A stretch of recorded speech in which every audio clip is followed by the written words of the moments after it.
Oh, thank goodness. Thank the Lord that we are finally getting some rain.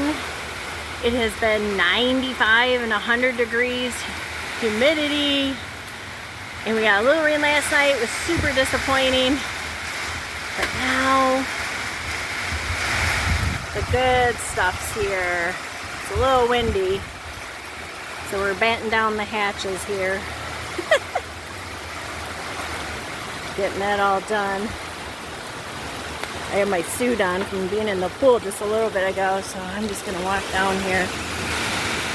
Oh yeah.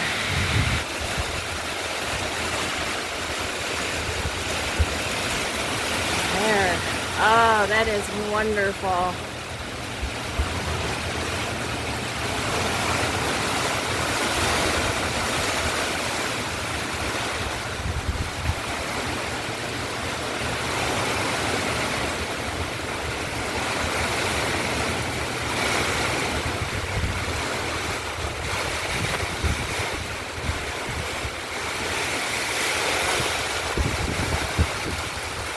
So we have all of our buckets down too, trying to catch the water.